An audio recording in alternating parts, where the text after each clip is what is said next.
Ahora sí, buenas tardes, bienvenidas, bienvenidos a esta segunda jornada de la tarde, de este panel que hoy vamos a abordar la temática institucionalidad, derechos y diversidad cultural, y vamos a exponer 4 trabajos a cargo de, vamos a partir con Clarisa Fernández. Los voy a presentar primero a cada uno y después voy a ir dando el paso para poder iniciar las presentaciones. Vamos a estar con Clarisa Fernández, quien es doctor y magíster en Ciencias Sociales, especialista en producción de textos críticos y difusión mediática de las artes, licenciada y profesora en Comunicación Social. Es investigadora adjunta del Consejo Nacional de Investigaciones Científicas y Técnicas, docente de grado de la carrera de Bibliotecología y Ciencias de la Información.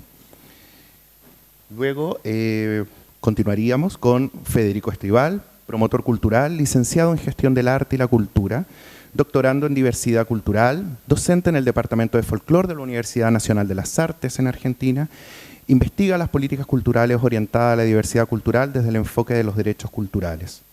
También nos acompaña Raúl Algán, docente y productor escénico e investigador, es licenciado en Gestión de Medios y máster en Administración de Organizaciones del Sector Cultural y Creativo, y actualmente está cursando un doctorado en Ciencias Sociales en la Universidad La UBA con beca CONICET. Su proyecto de investigación versa sobre las estrategias de producción escénica autogestivas en el marco de Iberescena. También le acompañará José Luis Niño, profesor titular de la Facultad de Humanidades y Ciencias Sociales de la Universidad EAN, director del Grupo de Investigación Política y Sostenibilidad, editor de la revista Comunicación, Cultura y Política, también es doctor en Instituciones, Administración y Políticas Regionales del Centro Regional Lombardo. Y luego, para finalizar, contaremos con Matías Arlenga, quien es doctor en Sociología por la Universidad de Barcelona y licenciado en Sociología por la Universidad de Buenos Aires. Actualmente se desempeña como investigador adjunto en CONICET, con sede en el Instituto de Investigaciones en Arte y Cultura de la Universidad Nacional de 3 de Febrero. Vamos a iniciar con Clarisa Fernández, con su trabajo La excepcionalidad de los viejos problemas, desigualdades en el ejercicio de los derechos culturales durante la pandemia en un pueblo rural de la provincia de La Pampa, Argentina. Recordar que cada ponencia tiene una duración máxima de 20 minutos. Pueden ir anotando sus preguntas en las hojitas de las libretas que tienen cada uno y las pueden ir entregando a la productora cuando lo deseen. Hola, ¿se me escucha bien ahí? ¿Sí? Bueno, en principio agradecer poder estar acá, agradecerle a mis compañeros de mesa, la verdad que es un placer, y a todos y todas ustedes, bueno, por estar acá escuchando, ¿sí? La verdad que es un placer participar de este espacio. No voy a repetir el título porque es largo y ya lo dijo el presentador, ¿sí? Este tema que me interesa compartir con ustedes en el día de hoy está marcado en 2 proyectos que están articulados, ¿sí? Por un lado, un proyecto colectivo, que es un proyecto de investigación plurianual, en donde participan 30 investigadores e investigadoras de Argentina, de las diferentes regiones de Argentina, y donde abordamos lo que tiene que ver con el ejercicio y el goce de los derechos culturales, no solamente culturales, sino también comunicacionales y digitales, con una mirada, digamos, federal. Por otro lado, este proyecto, está enmarcado con el apoyo institucional del CONICET, que bueno, es la institución a la cual pertenezco y es el sistema científico, digamos, público de Argentina, y esperemos que lo siga haciendo después del 10 de diciembre. ¿No? Esperamos, cruzamos los dedos que siga haciéndolo, ¿sí? Porque brinda, bueno, investigación de calidad, digamos, y produce soberanía científica. Por otro lado, también llevo adelante un proyecto individual, también dentro del CONICET, en donde trabajo más el desarrollo de pequeños productivos rurales, específicamente uno que lleva adelante una cooperativa, que bueno, ahora no está Andrea Hanna, que es otra compañera argentina que expuso ayer sobre teatro comunitario, pero bueno, esa cooperativa nació siendo bueno, ahí está llegando, nació siendo un teatro comunitario, justo estaba nombrándote. Este grupo empezó siendo un teatro comunitario y ahora es una cooperativa que no solamente produce arte y cultura, no, de la comunitaria estoy hablando, y que nació en provincia de Buenos Aires y después se extendió también a la provincia de La Pampa, tiene actualmente 17 sedes. Yo venía trabajando con ese proyecto individual en un lugar muy específico, que es el pueblo del que voy a hablar hoy, que es el pueblo de Santa Isabel, que está en la provincia de La Pampa, ¿no?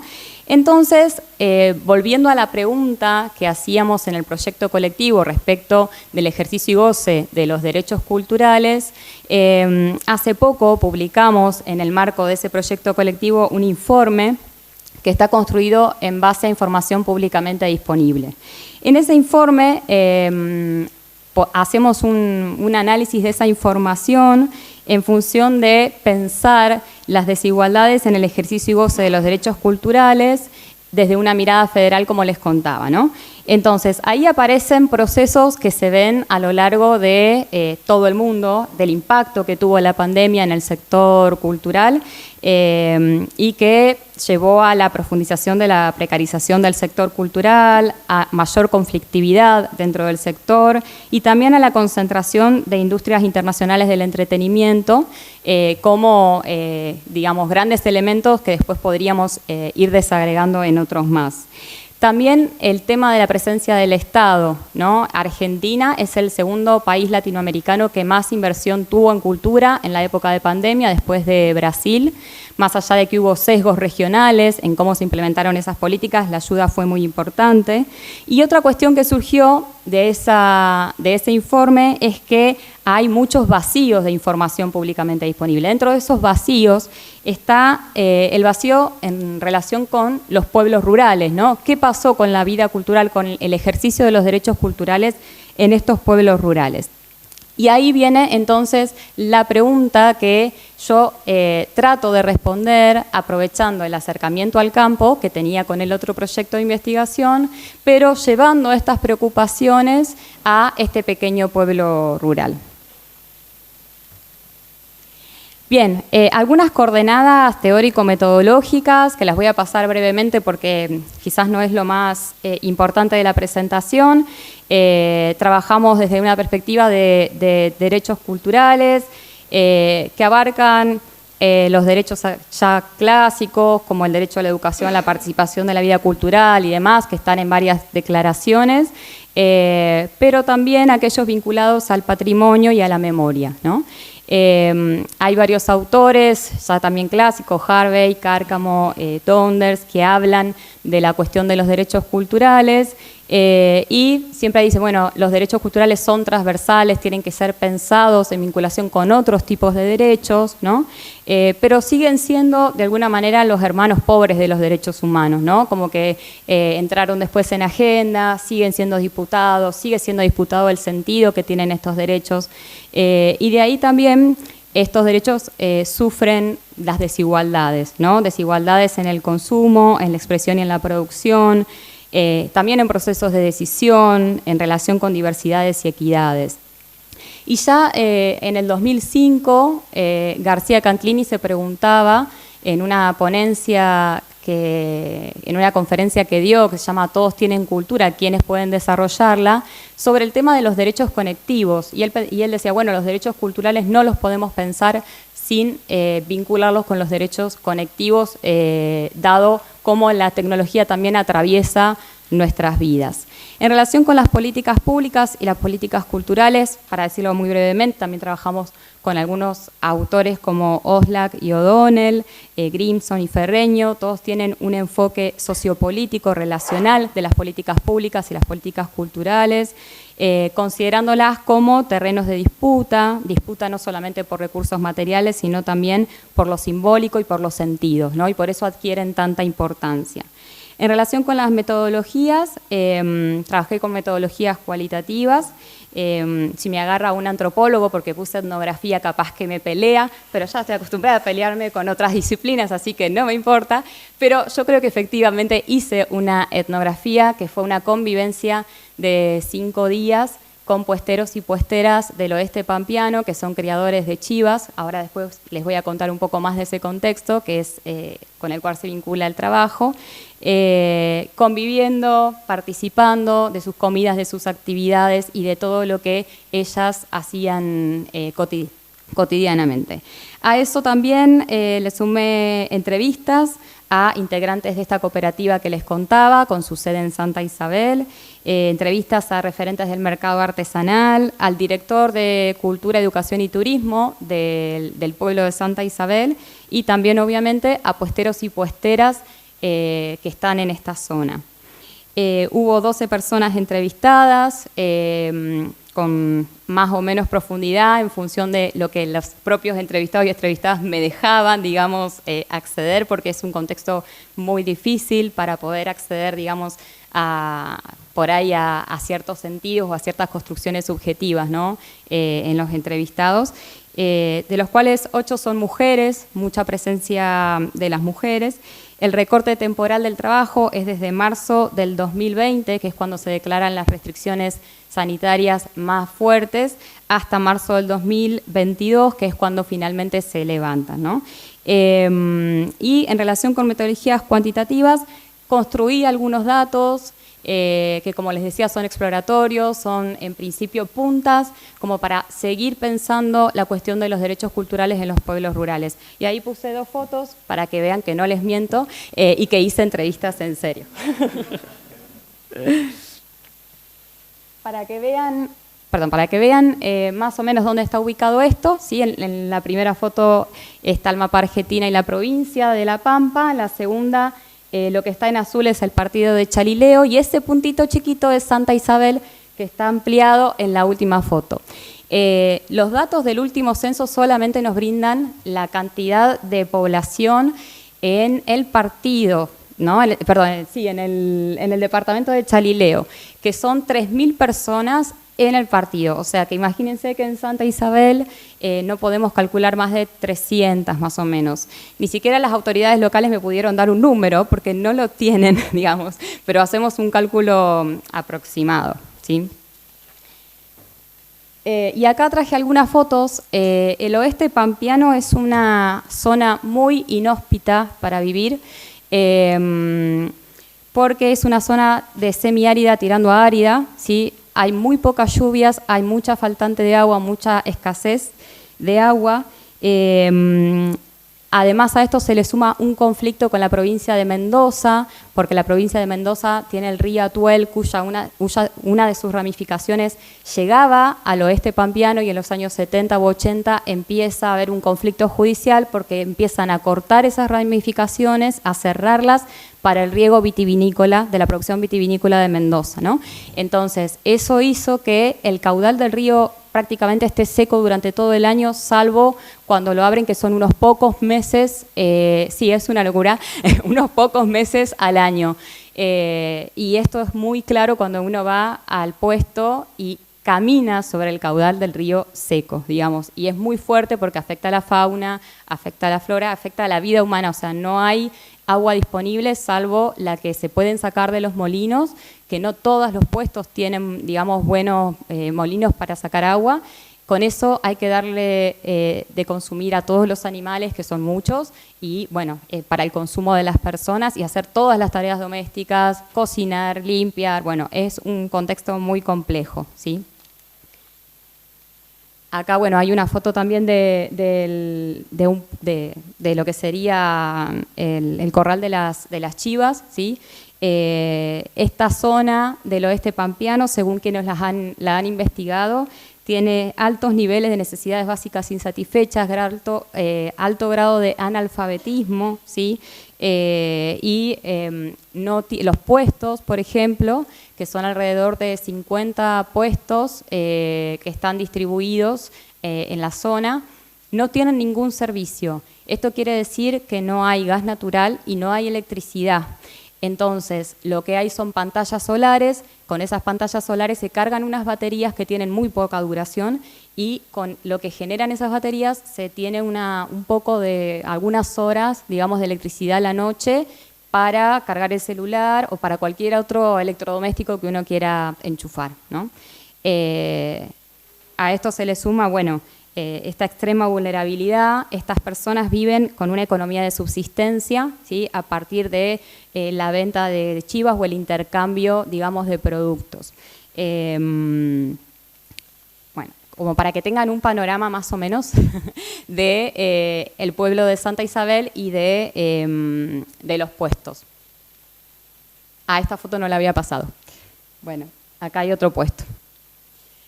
Bueno, en este contexto, ¿no?, empezamos a pensar desigualdades en el consumo, la producción y la expresión cultural.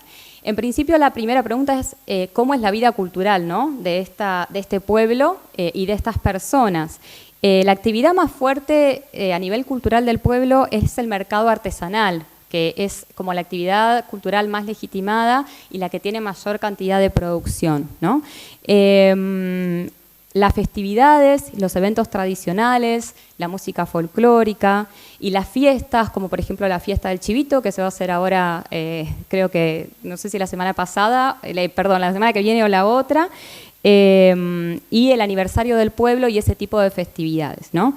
No hay grupos culturales o artísticos, ni independientes, ni comunitarios, ni privados en Santa Isabel, ¿sí? Sí, esta organización, la cooperativa, la comunitaria que yo les contaba, vino a este territorio a hacer una obra de teatro que se llama Atuel, Sed que Crece, y que trata la temática del corte del río Atuel. Pero ese grupo, después, las pocas personas que quedaron, después de llevar adelante la obra, se incorporaron a la comunitaria con el proyecto productivo, pero no se siguió trabajando a nivel cultural, ¿no? Cultural artístico. Entonces, la primera diferenciación que hay que hacer para pensar el consumo, la producción y expresión cultural y estas desigualdades tiene que ver con la gente que vive en el pueblo y la gente que vive en los puestos. Es verdad que hay gente que vive en los puestos, que tiene casa en el pueblo, entonces que va y viene, porque imagínense que hay que ir a comprar mercadería e insumos para vivir todo el tiempo, ¿no? Ese trayecto es totalmente también inhóspito, y puedo dar fe porque en la última visita que hice estuvimos yendo con un auto que estaba bastante mal, la cantidad, no sé, el porcentaje de ruedas pinchadas que hay en ese camino es muy alto.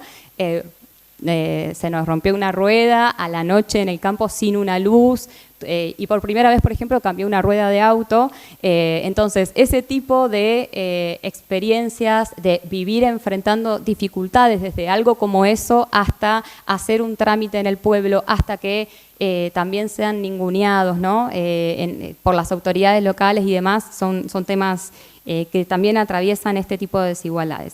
Bueno, volviendo a la cuestión de las desigualdades en los derechos culturales, la gente que según los testimonios, la gente que vive en el pueblo de Santa Isabel, durante la pandemia consumía todo aquello que aparecía, digamos, en televisión o por las redes sociales y muchos videos de YouTube, ¿no?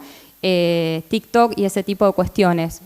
Más los jóvenes, las entrevistadas que yo abordé son por ahí mujeres más grandes, o sea, más grandes, entre comillas, pero entre 30 y 35 o 40 años, ¿no? Y también lo que la municipalidad ofrecía en talleres, muestras fotográficas o toda actividad cultural que se ofrecía desde la Dirección de Cultura de la municipalidad. En cambio, en el caso de los puesteros y las puesteras, al nunca haber tenido acceso a la tecnología, no hubo un impacto fuerte en relación con el consumo cultural. Lo que ellos consumen más culturalmente hablando es la radio, ¿no? La radio es como el medio de comunicación a través del cual ellos se enteran de las noticias, y que encima no les llega siempre señal de la misma provincia, o sea, de La Pampa, sino que a veces les llega señal de otras provincias que están más cerca, como Mendoza o incluso de Santa Fe, ¿no? Entonces, ahí encontramos con que hay desigualdades estructurales previas que se mantuvieron y se profundizaron, ¿no? Incluso lo que pude ver estando allá es que, por ejemplo, los puesteros y puesteras que son de edad más avanzada, de 50 años, no tienen teléfonos celulares con internet, tienen esos Nokia 1100, ¿se acuerdan? Esos viejitos que captaban muy bien las llamadas, entonces con eso podían comunicarse con sus familiares y demás. En cambio, las personas más jóvenes tenían teléfono con internet, pero al no tener señal, por ejemplo, una de las estrategias era andar 1,5 kilómetros desde el puesto hasta la entrada de la tranquera, donde la propia gente había armado una montañita con un palo cruzado en un lugar que captaba la señal, ¿no? Entonces ponían el teléfono ahí, esperaban que baje la señal, descargaban el contenido, se lo guardaban en el celular y después lo iban a escuchar a la casa. Y no siempre funcionaba, de hecho yo intenté hacerlo con mi teléfono y no funcionó, así que estuve incomunicada esos días que estuve ahí. Pero bueno, es como también ir viviendo, ¿no? Diferentes realidades. La desaparición de actividades presenciales, el traslado a la virtualidad también fue un problema, porque la conexión tampoco era buena en el pueblo, ¿no? Y también hubo un gran impacto en el empleo cultural, sobre todo en el sector artesanal, que tuvo que suspender sus actividades. Y un tema que me parece importante, que la suspensión de festividades culturales tradicionales folclóricas también impactó mucho en el factor emocional, ¿no? La sociabilidad, en la posibilidad de reunirse, ¿no? Que sucedió, digamos, en todo el mundo, esto del no poder encontrarse, no poder compartir, pero en estos lugares donde las actividades son tan escasas en relación con la oferta cultural, son eventos muy esperados, ¿no? La fiesta del Chivito y demás, viene gente de otras provincias, de otros lugares, y que no estén esas fiestas realmente tuvo un impacto muy fuerte en el pueblo. ¿Estoy bien? Bueno, me están apurando acá. Voy a tratar de ir un poco más rápido. Ahora bien, si yo pienso cuáles fueron las políticas culturales locales en relación con la pandemia, ¿no? Cuando obviamente no aparecen ningún registro a nivel de información pública, por lo tanto, acudo a la entrevista con el director de Cultura, ¿no? Y le digo, bueno, ¿qué se hizo durante la pandemia en relación con las políticas culturales? Se hizo un montón. Bueno, y me empieza a decir, bueno, se hizo esto, se hizo esto, se hizo esto, ¿sabes? Y le digo, ¿y me puede pasar un listado, algo? O sea, no, mirá, está todo en Facebook, ¿no? Fíjate que nosotros subimos las fotos, están las cosas ahí que fuimos haciendo. Bueno, entonces, a partir de eso, tuve que hacer como un rastreo que por mi propia mala conexión también de internet me llevó mucho tiempo de bajar a buscar cada foto y hacer una sistematización de esas políticas, ¿no? Que aparecían en fotos, que tampoco se sabía si efectivamente se habían llevado adelante o no, a veces eran solamente anuncios, bueno. Eso por un lado, ¿no? Y además contarles que las redes sociales del municipio de Santa Isabel comenzaron a funcionar en el 2019. Antes no existían redes sociales, con la gestión de este director de cultura, ¿no? Entonces, al principio, el municipio de Santa Isabel empezó a dar ayudas económicas muy concretas con el tema de la pandemia al sector cultural y la respuesta es, y les dimos a los que sabíamos que hacían cosas, pero los demás, bueno, fuimos viendo, ¿no? Pero además trabajaron mucho y sobre todo con el tema del mercado artesanal, ¿no? Que eso después lo vamos a ver, ¿no? Tratando de fomentar las ferias artesanales a partir de que se empezaron a levantar lentamente las restricciones por la pandemia. A partir de esta sistematización, bueno, armé dos gráficos muy simples, uno que habla sobre los tipos de políticas implementadas por el gobierno local entre marzo del 2020 y marzo del 2022, diferenciando políticas de consumo, que son aquellas políticas que fomentan el acceso y la visibilización de productos y servicios culturales, políticas de producción-expresión, ahí incluimos las subsidiarias, las que son de formación y fomento y las que impactan directamente en el empleo cultural. Y lo que pudimos ver, por ejemplo, algunas cuestiones, y las mixtas, que son aquellas que impactan en las dos dimensiones, en la producción y en el consumo. Por ejemplo, ¿no? Las capacitaciones que se brindaban virtuales para realizar talleres en alguna disciplina artística y que luego se convertían en una muestra, visual o presencial, son mixtas, porque impactan en, los dos, en las dos dimensiones. O las ferias artesanales, que también promovían la producción de los artesanos y después se materializaban en ferias, también son mixtas, ¿no?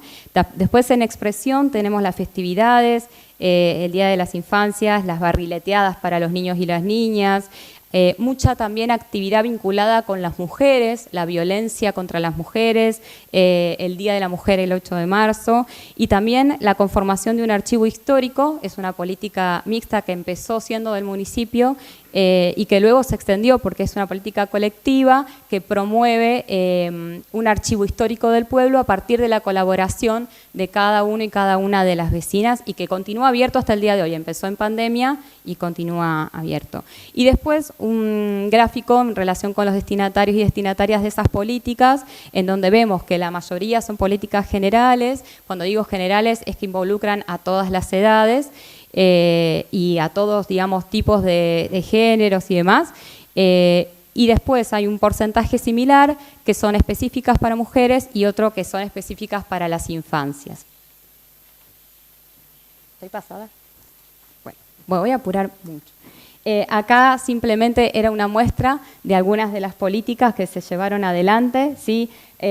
Solamente destacar el Camino de las Artesanías del Oeste Pampeano, porque Santa Isabel empezó a participar de este recorrido, ¿sí? Que fue una de las políticas específicas para el mercado artesanal, y esas dos fotitos de arriba, que son políticas vinculadas con la ecología, ¿sí? La primera, que se juntan tapitas de plástico para donar al Hospital Garrahan, que es una práctica bastante extendida en varias instituciones de Argentina. Y en la segunda, que son las botellas del amor, que se proponía juntar elementos reciclables adentro de botellas para después convertirlos también en materiales de reciclaje. Bueno, y ahí en Manta es un programa que es un programa nacional, es destinado a los artesanos y las artesanas, que también aplicaron personas de Santa Isabel. Todas estas convocatorias, por ejemplo, aparecieron en la página de Facebook, pero no hay ningún registro de cuántas personas de Santa Isabel realmente aplicaron, digamos, a estos programas. Y cuando yo le pregunté al director, me dijo: sí, vinieron algunas señoras, las ayudé porque no sabían cómo inscribirse, no entendían la computadora, no entendían el sistema, entonces yo las ayudé y bueno, las inscribí, ¿no? Pero bueno, solamente para mostrar que desde el municipio también se difundían convocatorias provinciales y nacionales. Bueno, y ya voy a terminar, así no me retan más. Cuando hablamos de excepcionalidad de los viejos problemas, excepcionalidad porque la pandemia fue un momento excepcional, pero los problemas que se profundizaron realmente no son nuevos, ¿no? Hay una profundización en las desigualdades previas, históricas, en materia de ejercicio y goce de derechos culturales. También este traspaso de las actividades culturales a la virtualidad evidenció la necesidad de pensar los derechos conectivos, como decíamos hoy, articulados con los derechos culturales. Vemos que la mayor cantidad de políticas culturales de Santa Isabel se orientaron a sostener el sector artesanal, que justamente es el sector que tiene mayor adscripción identitaria y sentido de pertenencia en la comunidad.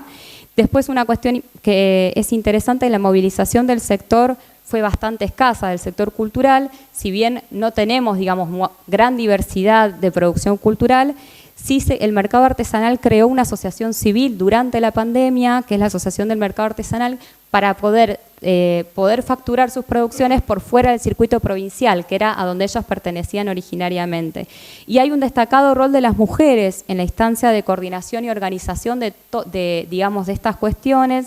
Se creó también una cooperativa que se llama Fuerza de Mujer, que no es cultural, pero que sí apuntaba a poder solucionar algunos problemas vinculados con el desempleo joven de las mujeres, que continúa vigente. Y por último, decir dos o tres cositas. Nosotros siempre hablamos de políticas culturales y que tienen que ser territorializadas, ¿no? Pero muchas veces queda en lo declamativo, ¿no? Es a partir del reconocimiento de las situaciones de desigualdad previas y del estado de situación de las comunidades donde tenemos que empezar a entender qué lógicas implementar en el ejercicio de los derechos culturales en función de esos contextos situados, ¿no? Porque que nos permitan entender una verdadera transversalidad de las políticas culturales. Si vamos a ir a un contexto como este, en donde la gente no puede garantizar su supervivencia, ¿cómo pensamos políticas culturales que no sean herramientas para, ¿no? Que no sean esto que decía Barbieri, para solucionar externalidades de la cultura, pero que estén atravesadas por, digamos, que tengan en cuenta estas situaciones estructurales de desigualdad para realmente poder crear políticas culturales más igualitarias, ¿no? También importante destacar la ausencia de sistematización muy clara, ¿no? en estas gestiones pequeñas y que eso se vincula con problemáticas institucionales y de administración pública bastante, digamos, extendidas. Y bueno, creo que voy a dejar acá porque me van a retar. Bueno, muchas gracias. Muchas gracias. Muchas gracias, Clarisa, por tu trabajo, presentación. Bueno, recordad que las preguntas las pueden ir anotando para, si alcanzamos a tener un espacio de preguntas al final, poder plantearlas. Continuamos con Federico, ¿sí? Bueno. Con su trabajo La diversidad cultural como innovación de la política cultural en Argentina. Recordar, bueno, Federico, son 20 minutos. Buenas tardes. Voy a hacerte una seña desde acá. Hazla. Bueno, muy buenas tardes, gracias por su tiempo, por su escucha, este momento de digestión, que es difícil siempre este turno. To my English-speaking colleagues, I'm very sorry for not being able to share this presentation strictly in English, but it's been and it still is a very challenging year for us. Quiero empezar diciendo que me compromete muy profundamente estar en este lugar, en este centro cultural en Santiago, a 50 años del golpe de Estado, a 40 años de la recuperación de nuestra democracia en Argentina, en un momento además muy sensible para los valores democráticos en la Argentina, como creo que todos en mayor o menor medida sabemos, y que me compromete mucho el trabajo del doctor Peters y su equipo, a todo el equipo del GAM, especialmente a los trabajadores de técnica, especialmente a vos que no conozco tu nombre, te pido disculpas, pero que te cambié las filminas y te compliqué la tarde. Y decirle a Tomás, que ya le dije en privado, pero me parece bueno hacerlo público, estoy fascinado por la diversidad y calidad y compromiso de los colegas que ha logrado reunir en este evento. Me compromete también encontrarme con una mayoría de colegas que estamos fuertemente comprometidos a través de la cultura y las políticas culturales con la reducción de las desigualdades, especialmente en esta región que en un mundo absurdamente desigual es la región más desigual del mundo. En estos momentos en Argentina nos sentimos un poco en minoría quienes nos preocupan estas cosas, pero como dicen los pibes en el barrio, plata y miedo nunca tuvimos, así que acá estamos y vamos a defenderlo en todos los ámbitos. Bueno, y desde mi perspectiva particular voy a hacer como mi maestro Antonio Kuhler, que ayer hizo esto mucho mejor de lo que me va a salir a mí, que es exponer de pie para poder ver las filminas. ¿Están? Voy a estirar esta parte, como en la televisión, no es mi fuerte. Soy gestor cultural, me dedico principalmente a la gestión pública en cultura. Para mí la academia es un lugar de terapia, una trampita, un lugar donde vengo a juntarme y a pensar y a problematizar aquello que logramos hacer o no logramos hacer del Estado para volver con más fuerzas y con energías renovadas a intentar incidir de la mejor manera que a uno le es posible en la política pública. Particularmente hoy, cuando las filminas me lo permitan, lo que voy a presentar es una experiencia que se dio entre los años 2012 y 2015, mi recorte es entre 2012 y 2014, por motivos que no vienen al caso, que es la creación de, mirá que justito, la Dirección Nacional de Promoción de Políticas de Diversidad, de Derechos Culturales y Diversidad Cultural, que fue la primera apuesta institucional a trabajar un enfoque de la identidad nacional argentina por fuera de esa imagen que hoy se presentó en la ponencia anterior de que los argentinos solamente, exclusivamente descendimos de los barcos, ¿no? Situando nuestro linaje exclusivamente en esa fuerte inmigración transatlántica de principios del siglo XX. Voy a pasar brevemente por la metodología y conceptos básicos, poner algunos mojones en relación a este relato monocultural de la argentinidad, analizar la historia de la política cultural en Argentina, los efectos de ver cómo la inclusión de la diversidad representa una innovación y cuáles han sido las limitaciones de esa innovación. La pregunta que quiero abordar con este trabajo es ¿desde qué perspectiva se aborda la diversidad en la inclusión de este enfoque en la política cultural argentina contemporánea? Y además, complementariamente tocar estas dos preguntas que son, y tomando de las exposiciones de ayer, de Antonio en relación a la política cultural de los oprimidos y también la de Santiago Alfaro sobre la cuestión de la diversidad cultural en la experiencia peruana, en esta tensión entre participación y derecho a la diferencia, que es constitutiva de los debates de la democracia cultural, tal como se vio ayer en esta misma sala, ¿cuál fue el grado de imposición de arriba hacia abajo de estas políticas en su implementación? Y si efectivamente, tal como sostiene Zamorano en un artículo de 2016, la inclusión de la diversidad en el marco de la renovación de las políticas culturales en Argentina fue de alguna manera secundaria y lo que se priorizó fue este abordaje de lo popular como dinámica primaria en ciertas transformaciones que vamos a analizar. En términos de estrategia metodológica, acá Matías tiene muchísimo que ver con esto, porque fue alma pater de todo este proceso como tutor de mi tesis. Hice una exploración autoetnográfica, si bien los antropólogos le tiraremos juntos con Clarisa, porque fui el director de este área en ese momento y analicé esta experiencia ex post desde una perspectiva crítica, junto con entrevistas semiestructuradas que fueron realizadas a coordinadores de los programas, de los 3 programas que veremos a continuación, trabajadores de esos programas, principalmente talleristas que salían al territorio y que interactuaban con las comunidades de todo orden, y miembros de organizaciones sociales de la diversidad cultural argentina. Una entrevista a mí mismo, guiada por mis tutores de tesis en ese momento, y un análisis de documentación, instrumentos administrativos, resoluciones, demás producciones propias de la administración pública, informes de gestión, informes de actividades, grillas de programación y material audiovisual de estos programas.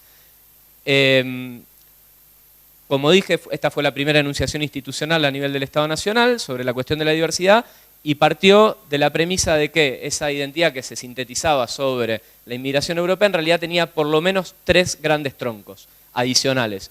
Uno, el de los pueblos originarios preexistentes, tal como reconoce nuestra Constitución desde 1994, el componente indígena, a su vez en toda su diversidad. El segundo tronco, la cuestión afroargentina, la afrodescendencia también en toda su complejidad, inmigración africana contemporánea y familias que vinieron en el proceso de esclavitud antes de la independencia de lo que hoy conocemos como Estado Nacional Argentino, y las colectividades latinoamericanas, y específicamente latinoamericanas, porque acá había también una interpretación de lo que se llama patria grande o pertenencia identitaria regional a partir de una historia compartida, y se buscaba trabajar específicamente con los compatriotas latinoamericanos, compatriotas con los que compartimos patria, en el marco de la cotidianeidad de lo argentino hoy día. Para mi exposición de hoy voy a trabajar específicamente sobre este primer componente porque es el que me permite analizar con mayor complejidad las limitaciones de los procesos de participación que buscamos habilitar en el marco de esta política. La gestión cultural la entendemos como la disciplina que soporta la política cultural, en este sentido la distinguimos de la producción artística, que también la entendemos como parte de su herramental, pero entendemos que la trasciende porque apunta a una transformación social sostenida en el tiempo. Para eso tomamos la definición clásica de García Canclini, que fue referida ayer en algunas exposiciones, inclusive en inglés. Y si bien entendemos que hay una historiografía contemporánea de la gestión cultural que la vincula a una intervención neoimperial de la España buscando insertarse en una posición de fortaleza en el marco de la integración de la Unión Europea, también entendemos que la gestión cultural ha sido fagocitada de alguna manera por la experiencia sudamericana, por sus tradiciones vinculadas a la promoción cultural, a la animación sociocultural, su vinculación con las culturas populares, con la filosofía y la teología de la liberación y la filosofía del pueblo, y con diferentes corrientes que hacen que ese planteo muy centrado en la Universidad de Barcelona, en la Universidad de Girona, de qué era la gestión cultural como propuesta del neoliberalismo de los 90, acá tomamos un trabajo de Paola de la Vega, una colega ecuatoriana, y otro de José Luis Castiñera de Dios, que habla de la crítica de la gestión cultural pura y este desembarco de la gestión cultural. Entendemos que cuando hoy en América Latina nos referimos a gestión cultural, nos referimos a algo similar pero distinto. Y también vamos a distinguir entre política indígena, que la vamos a entender como aquellas acciones y estrategias políticas propias de las comunidades y de las naciones indígenas, de la política indigenista, que es la política que lleva adelante el Estado en relación a la singularidad indígena. Para el marco teórico tomamos de Ricard Zapata Barrero la cuestión de la ciudadanía cultural, entendida como la tríada que se establece entre Estado, Nación y ciudadanía, particularmente porque él habla de la Santísima Trinidad, enfatiza en que esta relación es simplemente una construcción subjetiva, política, efectiva, vinculada con la racialización. En su teoría, lo que queda dentro de ese triángulo es aquello que el Estado permite, auspicia, torna legítimo, y lo que queda fuera de ese triángulo es aquello que el Estado inhibe, reprime, como por ejemplo todas estas prácticas culturales de base identitaria de los 3 troncos a los que referimos antes. Analizamos también el tránsito del asimilacionismo, multiculturalismo e interculturalidad como teorías de la cultura que soportan las políticas culturales en determinados enfoques. El multiculturalismo más vinculado a todo un análisis problemático del contexto nordatlántico vinculado a la cuestión de las inmigraciones, que no necesariamente hace tanto a la realidad sudamericana, pero que sin embargo vamos a encontrar que termina informando qué se entiende por diversidad cultural y en consecuencia cómo se la aborda desde la política pública. El asimilacionismo vinculado a un proyecto, este proyecto nacional eugenésico, monocultural, que fue el que soportó la construcción del Estado argentino y la exclusión de estas identidades otras, culturas otras, en el marco de lo genuinamente argentino, y la interculturalidad como una propuesta política basada en la justicia cultural de entender todas las identidades y culturas como genuinas, como legítimas y como necesarias, y como necesaria también su interacción, pero una interacción, retomando lo que planteaba ayer Antonio, que no desconoce la historicidad de la opresión y las disimilitudes en el tablero político de las diferentes identidades y culturas. Tomamos también una propuesta tradicional de la escalera de participación para entender también cuál es el grado de agencia efectivamente concedido a las comunidades indígenas en el marco de esta política. Vamos a también enfatizar que si bien la ocupación por parte de la especie humana en el territorio argentino data de aproximadamente 11.000 años antes del presente, su historia, tal como la historia latinoamericana en general, solamente es contada a partir de la intervención colonial europea. Inclusive cuando se habla de que la primera llegada al territorio de la actual Argentina es de Juan de Solís, se habla de que esa llegada es al actual Buenos Aires y se desconoce que ese era un territorio ocupado por el pueblo que tradicionalmente ha sido conocido como Querandí y que se reconoce a sí mismo como Talujet, los hermanos de los talas, esos árboles espinosos que quienes somos argentinos conoceremos. Saber que el componente indígena participó muy activamente de las guerras de la independencia en la década de 1810 y 1820, de hecho hay citas de San Martín quejándose de que las familias criollas no mandaban a sus hijos y que mandaban hasta 10 esclavos con tal de retener a sus hijos seguros en su casa, y que en algún momento la historiografía argentina iba a tener que reconocer el compromiso indígena con la independencia de la patria. Y también vemos que conforme esa independencia se consolida, ese elemento indígena es problematizado, internalizado de una manera muy particular, que tiene que ver con la transición de lo que Roulet y Navarro Floría llaman de soberanos externos a rebeldes internos, es decir, en la época colonial y en los primeros años de independencia se firman tratados con comunidades indígenas, el tratado implica un reconocimiento de soberanía, pero progresivamente hay una operación de lo simbólico y lo cultural que los va transformando en rebeldes internos. Operaciones que en lo semántico y lo simbólico y lo discursivo tienen muchas reminiscencias con el tratamiento que se va a hacer sobre la subversión política en los años 70. El segundo gran fenómeno del Estado argentino, el tratamiento de la cuestión indígena, tiene que ver con la sedentarización. Algunos pueblos que eran nómades se los asocia férreamente a un territorio para volverlos sujetos productivos en la retórica del desarrollo y de la producción del capital. Y la tercera tiene que ver con la asimilación. Una occidentalización por vía educativa, por vías de la cristianización, y que de alguna manera va a ser el soporte primario de la política cultural. ¿Cómo vengo de tiempo? ¿Más? ¿10? Vamos. Creo que llego. Bueno, algunos hitos históricos en este sentido es simbólico, acá está mal el año, error mío, es 1820. El Malón de Salto, que lo vamos a ver acá. Esta es como la pintura arquetípica. ¿Cómo es de Lavalle el nombre? ¿Alguien se acuerda? Pero el nombre de pila. Bueno, esto ha sido vendido como la obra inicial de la historia del arte moderno en la Argentina y tiene algunos elementos que son analizados hoy críticamente. Por ejemplo, la imagen de la blanca que es cautiva, ¿no? Que es secuestrada por estos indios bárbaros que son el arquetipo de la violencia, de la insumisión. Cabezas en picas. Y el maletín de cuero, que también trae reminiscencias, como diría el pintor Daniel Santoro, a lo que hoy se tipifica como motochorros. hay algunas linealidades narrativas que son interesantes. Esto hace a un Estado que fue configurado con el etnocidio como una política sistemática para el tratamiento de esta otredad identitaria, para poder asimilarla a ese proyecto occidental que tenían para la Argentina, un proyecto absolutamente disociado de su población real, y en el cual no tiene pocas coincidencias con otras, con situaciones que se dan en otros países y corrientes ideológicas que se dan en otros países. En nuestro caso, el ideólogo por antonomasia de toda esta discursividad va a ser Sarmiento, que es entendido hoy día como el padre de la escuela argentina del sistema educativo. Apropiación territorial, disciplina social y occidentalización, voy a pasarlo rápido para no hacerme enojar.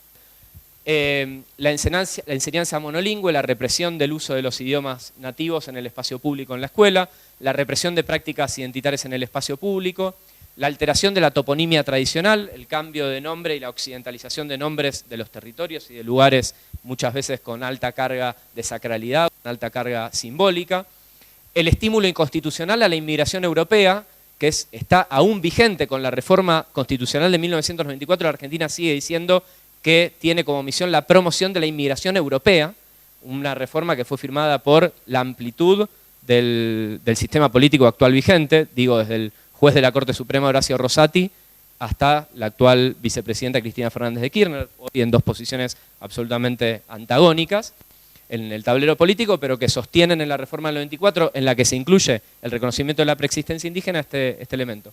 Y la política cultural, en consecuencia, entendida como una mera reproducción de circuitos y legitimidades artísticas sobre la estructura moderna europea de los lenguajes artísticos, cuestión a la que ya se ha abordado también en el marco de estas jornadas.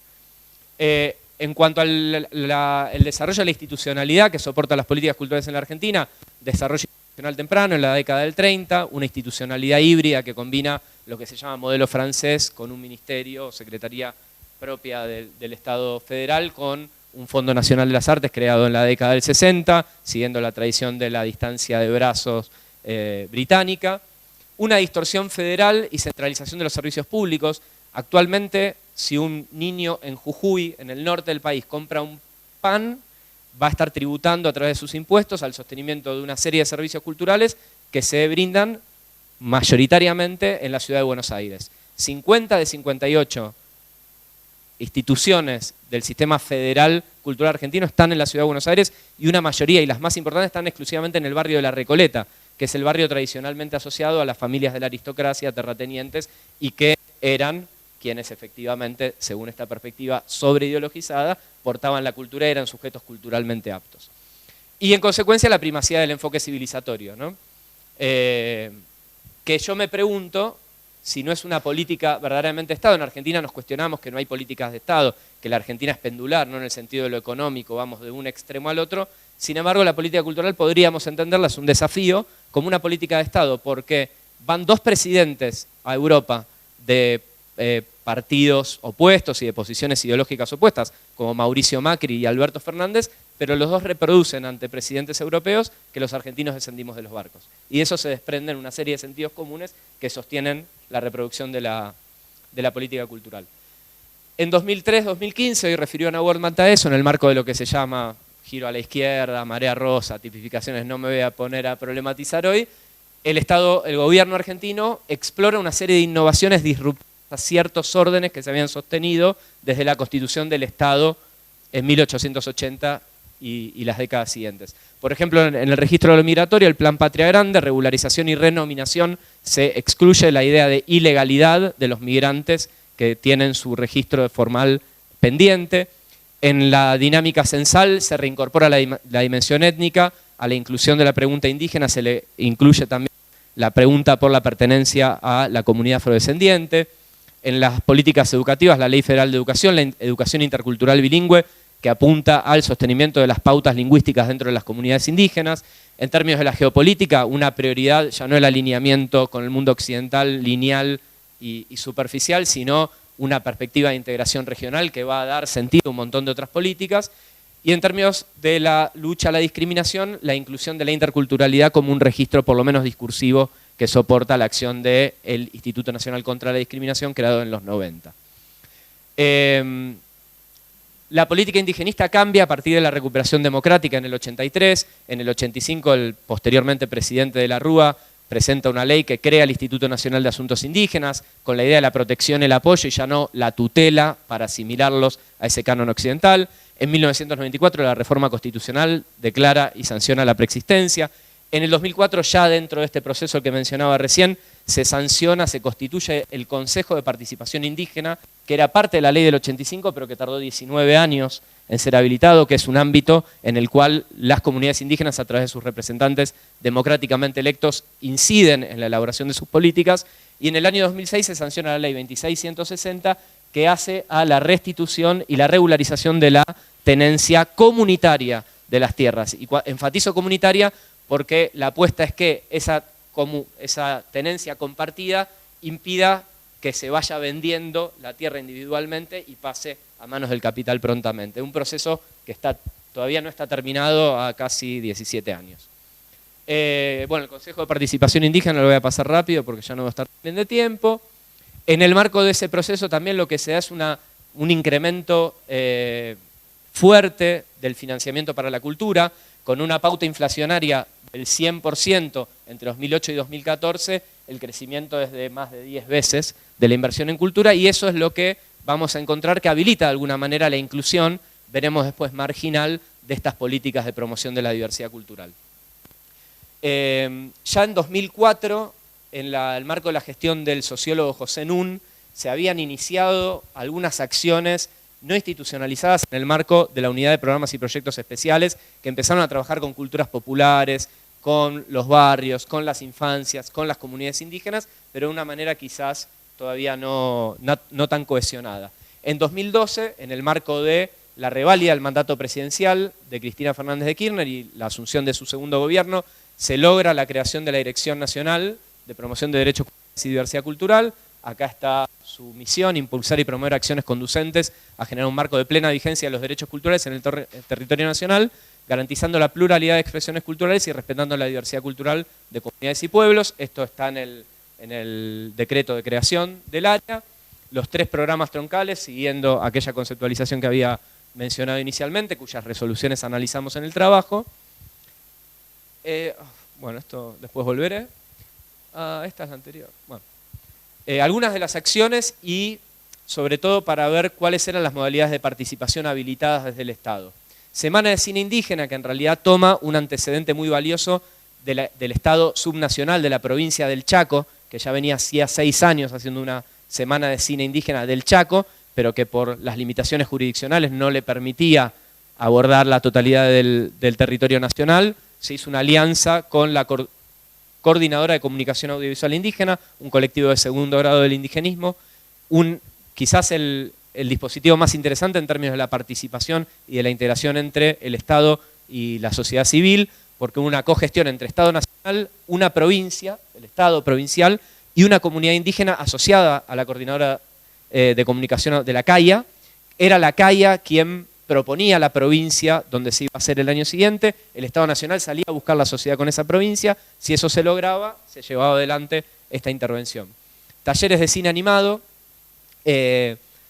cuyas comunidades eran sugeridas por el INAI, pero la decisión a partir de esa sugerencia era tomada en la Secretaría de Cultura.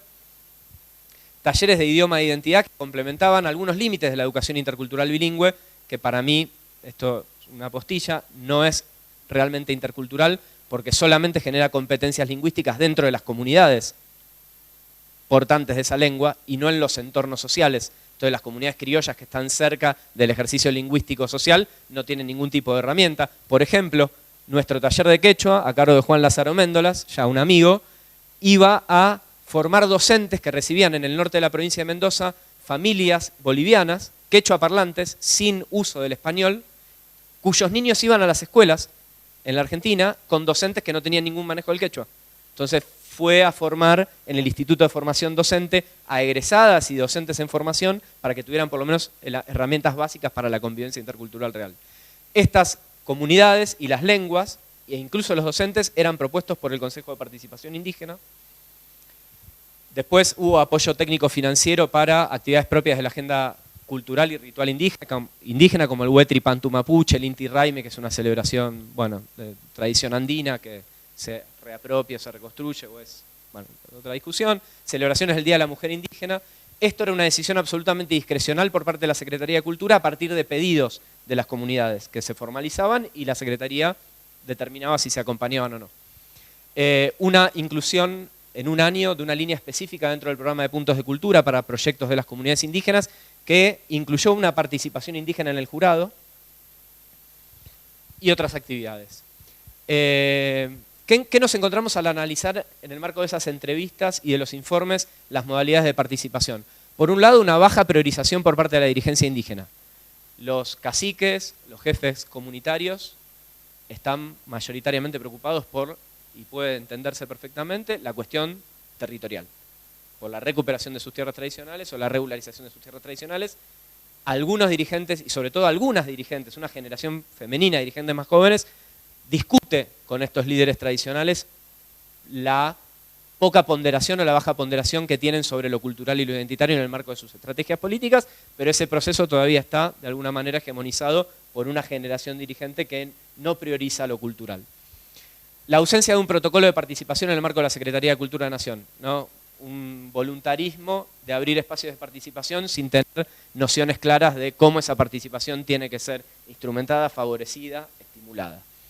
Debilidades administrativas estructurales del organismo, cuestiones que se acordaban en mesas de negociación con participación indígena y que después no se cumplían por las propias debilidades de la Secretaría de Cultura, que son absolutamente inherentes a su propia disfuncionalidad.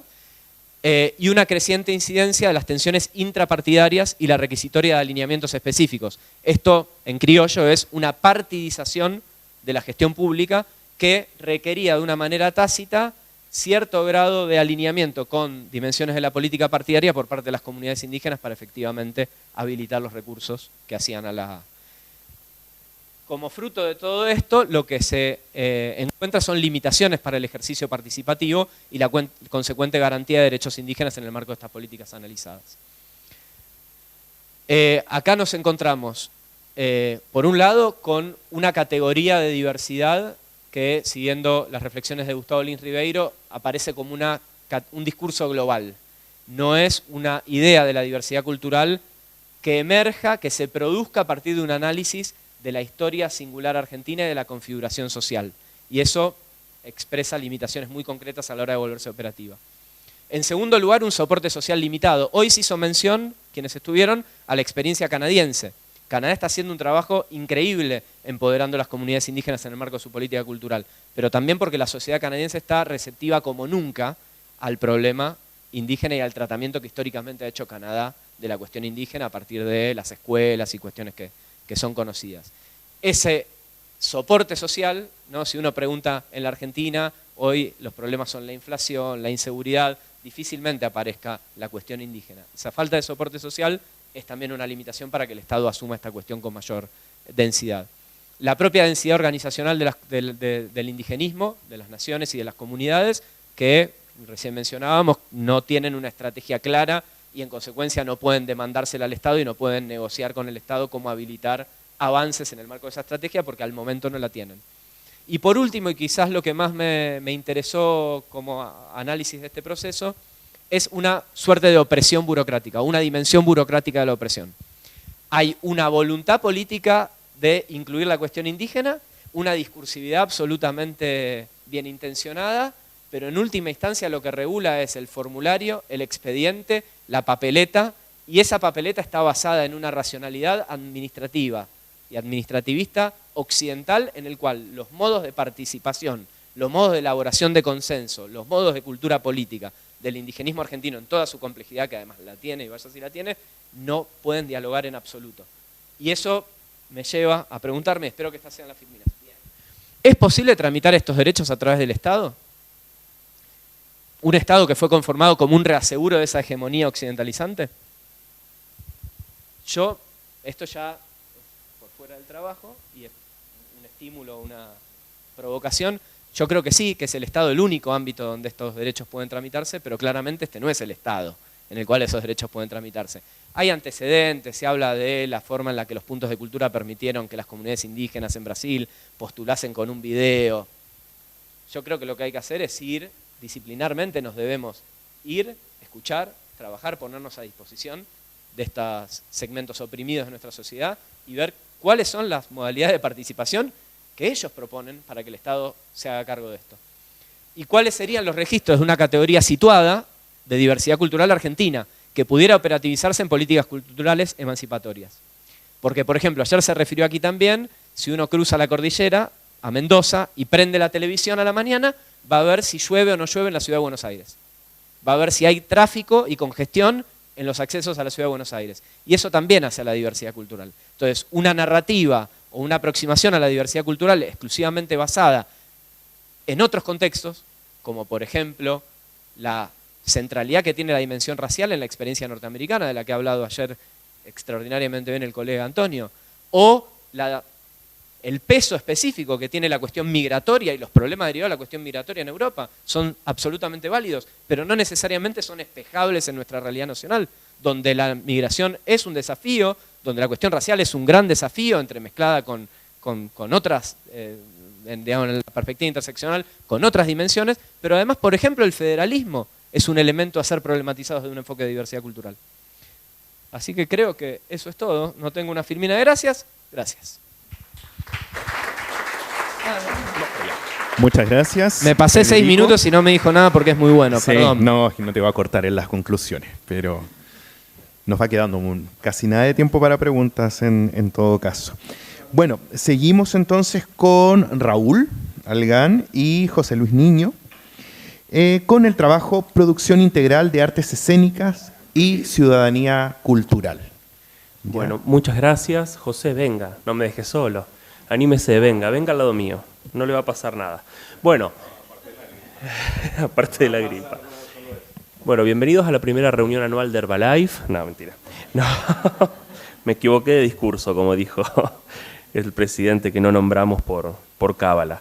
Qué difícil hablar después de Clarisa y del señor Escribal. Vamos a discutir un poco con el señor Escribal con la cuestión de gestión cultural.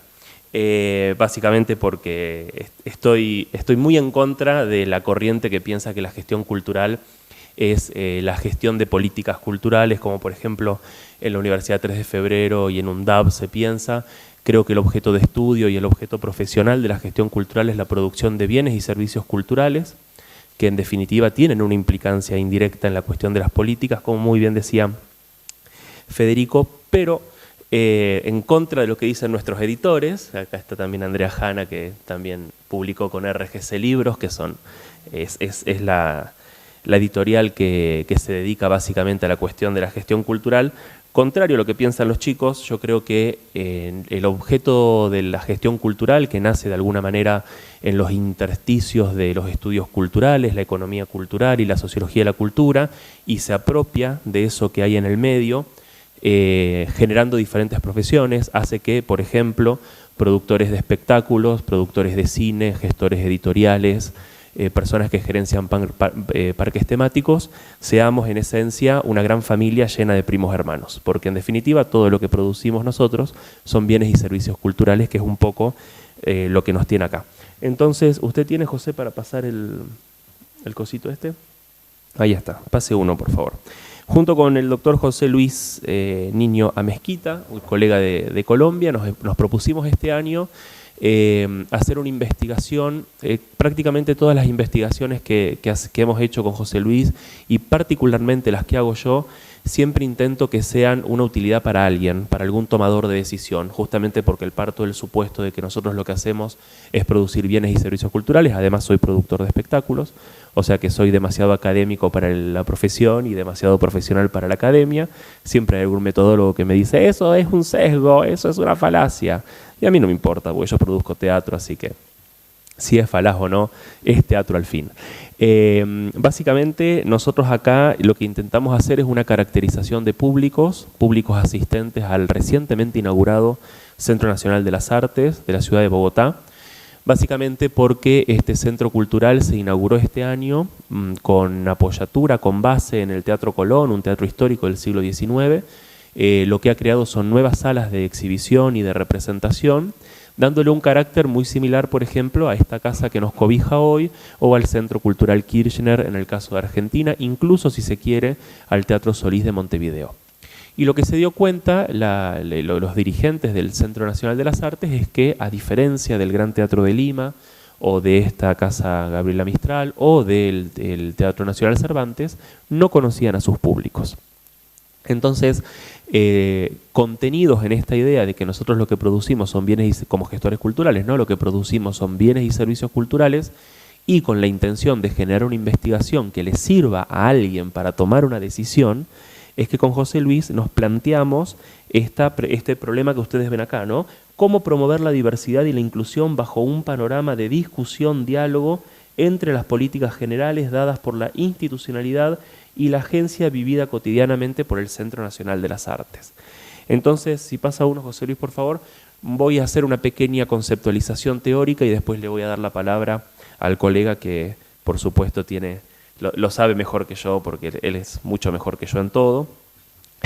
Yo solamente quisiera puntualizar algunas cuestiones. Por un lado, la idea de las políticas culturales y la idea de los capitales en disputas, ¿no? Acá el señor Escribal hizo una muy buena utilización de la teoría de Bourdieu. Lo que pasa con García Canclini es que es 2 generaciones arriba nuestro.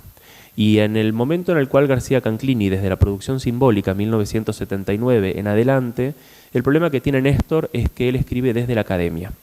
Y es una persona que, a diferencia de los gestores culturales contemporáneos, no ha tenido, por una cuestión de su época, la necesidad de dedicarse alternativamente a producir academia, a producir teoría y a producir, como decíamos, bienes y servicios culturales. Entonces hay algo de las conceptualizaciones que, por ejemplo, Clarisa lo sorteó muy bien a mi criterio esa dificultad. Hay algo de las caracterizaciones que hacemos en la academia que no siempre son funcionales a lo que sucede en el campo. ¿Sí? Ahí tenemos otra utilización de la fotografía de Bourdieu. Bourdieu estaría muy orgulloso de esta mesa, quiero decir. Hay algo ahí que a mí me parece que es interesante poner en discusión, y es que evidentemente los tomadores de decisión en el Centro Nacional de las Artes, cuando programan lo que programan, ponen en juego el capital cultural que ellos mismos tienen, perdiendo muchas veces de vista cuál es el capital cultural de las personas que asisten a el goce del convivio teatral, diría Dubati, del acontecimiento escénico que sucede dentro de las paredes del Centro Nacional de las Artes. Y ahí tenemos un gran problema, y es, ¿se programa para las personas que vienen o vienen las personas que vienen a ver lo que programo? Es como una especie del huevo o la gallina. ¿Produzco los espectáculos que siento que la gente quiere ver, o la gente viene a ver lo que yo produzco? ¿De quién es entonces la responsabilidad? Como por ejemplo Andrea citaba a Víctor Vich en su libro, ya un clásico, ¿no? Desculturizar la cultura. Lo que se intenta es sacarle a la cultura el discurso culturalizante, ¿no? Y entender que la cultura es un espacio de producción de bienes y servicios. Esto es lo que de hecho los gestores culturales les robamos a la economía cultural. Consideremos, ¿no?, que a partir de la década del 60, en el caso de la escuela de Birmingham, Raymond Williams, Bourdieu, generan todo lo que tiene que ver el ingreso de la cultura popular a los pensamientos sociológicos. Castiñeira de Dios, por ejemplo, cuando habla del primer Ministerio de Cultura, 1959, Melrose en Francia, lo que está intentando hacer es resolver de una manera blanda el gran problema que tenían con Argelia. Bueno, de ahí es de donde nosotros tomamos, por ejemplo, la cuestión esta de los discursos que aparecen a partir del 2000, que es desculturizar a la cultura, entender que evidentemente hay transacciones. Hoy, por ejemplo, hablábamos con Xiomara, que es la directora del CNA, y ella decía, a mí muchas veces me imponen la gratuidad. Y la gratuidad, mal pensada por los políticos, la gratuidad no desarrolla audiencias. Pensemos en nuestros territorios, por ejemplo, ¿cuántos de nuestros gobiernos tienen políticas de estímulo a la recepción cultural? Es decir, ¿cuántos de nuestros gobiernos tienen políticas de estímulo a la mediación cultural? Y son pocos. El caso de Colombia es una excepción, no lo tiene. Justamente, en ese sentido es que nos interesa entonces pensar de qué manera son concebidos los públicos. Por ejemplo, al momento de hablar de las audiencias o de la mediación, una de las respuestas que nos da Iván, que es el programador, nos dice, bueno, yo tengo 4 estrategias de programación distintas, y una de ellas es eran invitados internacionales, lo que me pide la alcaldía, programo lo que me pide la alcaldía, y entre ellas aparece la programación repensada en función de lo que quieren las audiencias, una especie de participación ciudadana en la decisión de qué es lo que se programa. Pero, por ejemplo, él menciona claramente, bueno, tenemos problemas para atraer personas menores de 25 años. Entonces, bueno, le preguntamos qué estrategias siguieron. Pusimos un festival de música electrónica y no vino nadie. Como si tener 25 años implicase que te tiene que gustar la música electrónica y la cerveza, ¿no? Entre esas dificultades intentamos construir un poco, también con una gran dificultad, y es que hay muy poca producción teórica en torno a cómo se programa un espacio, y hay muy poca producción teórica en torno a cómo se producen espectáculos. Ahí tomamos, por ejemplo, la definición de Gustavo Schreyer, que dice que producir es un proceso complejo y colectivo. Y en ese sentido nos metemos finalmente con la cuestión de la mediación, por ejemplo, Trovato, que habla de las 3 grandes dimensiones de la mediación, la cuestión lingüística, la cuestión histórica y la cuestión simbólica, que vuelve un poco a lo mismo. Nosotros lo que intentamos es generar aspectos teóricos que puedan impactar en cuestiones prácticas.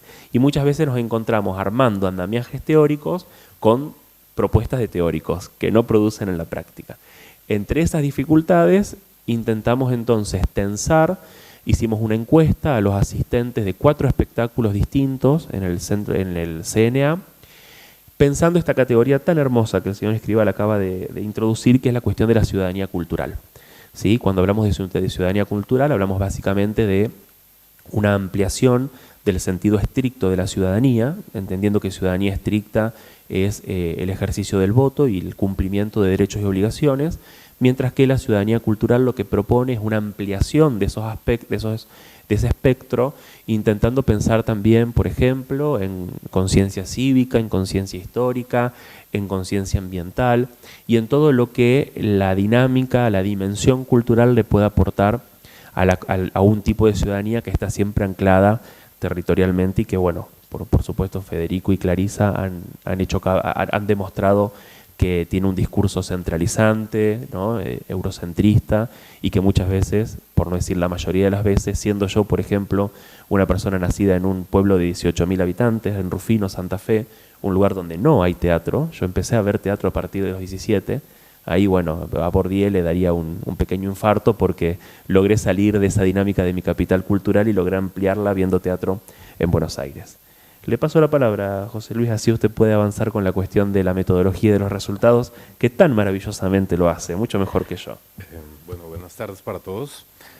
En teoría estaba pensado que el profesor Algan presentara, pero como lo ven está un poco indispuesto.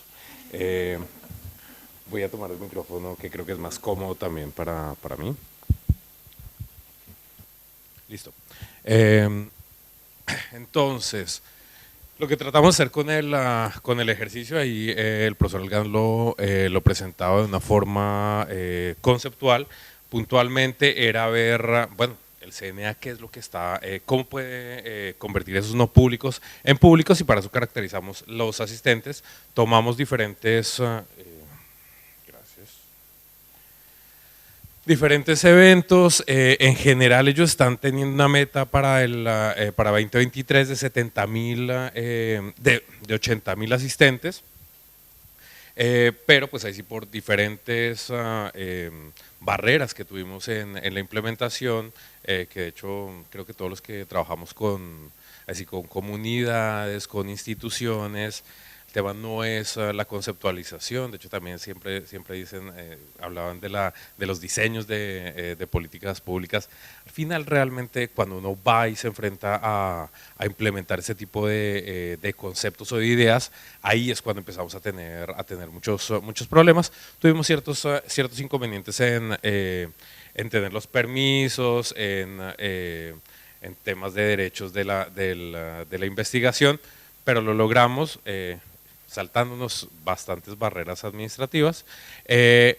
Pero entonces nos enfocamos en el mes de octubre y en el mes de noviembre de levantar la mayor cantidad de información de los asistentes. El CNA tiene 3 espacios principales, que es uno, el Teatro Colón, que es tradicional y bueno, de finales del siglo XIX. Tiene el Delia Zapata, que también hay una historia bien interesante, porque Delia Zapata es la primera artista afro que se presenta en el teatro. Además, entonces está una sala de artes ampliadas que lo que busca también es generar como diferentes propuestas, y existe otro espacio que es la plazoleta al aire libre, donde fue el único de los espacios donde no se levanta ninguna información. Se generaron un poco más de 100 encuestas. También tenemos una barrera a nivel operativo, y es el tema del habeas data para menores de edad, donde por protocolos no se puede levantar, y eso nos puede generar una barrera que esperamos resolver en 2024, y este es el punto de partida. Hay un aspecto central, y es el diagrama que se observa en la izquierda, derecha para ustedes. Tiene que ver con cómo nosotros visibilizamos el CNA. CNA es, claro, es el complejo que es el Colón y los demás espacios, pero no tiene realmente una estructura, porque depende directamente del Ministerio de Cultura, y tiene, si usted lo ve en el plano organizacional, sería como un cuarto o quinto nivel de relevancia a nivel de ministerio. Y por lo que tratamos es de caracterizar puntualmente también, tomando diferentes estudios que se habían hecho previamente. Para eso, entonces, yo unas voy a ir saltando para... ¿Tenemos 20 minutos, cierto? Sí. Listo. Entonces, ciertas cositas que nosotros hemos visto de lo que se observa dentro de las entrevistas y dentro de las encuestas.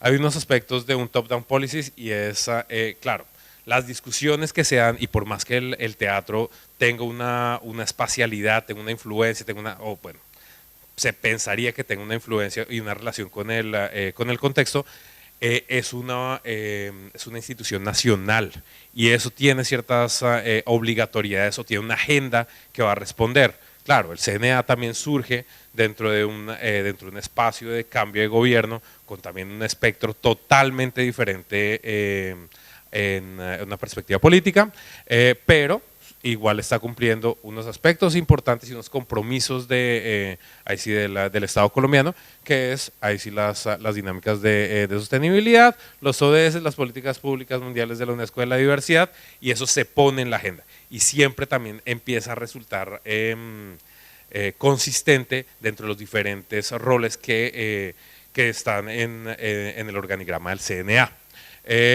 Hay otros temas que ya también son compromisos previos, que están vinculados con las políticas culturales del plan decenal de cultura 2022-2032, pero también con el plan del gobierno actual.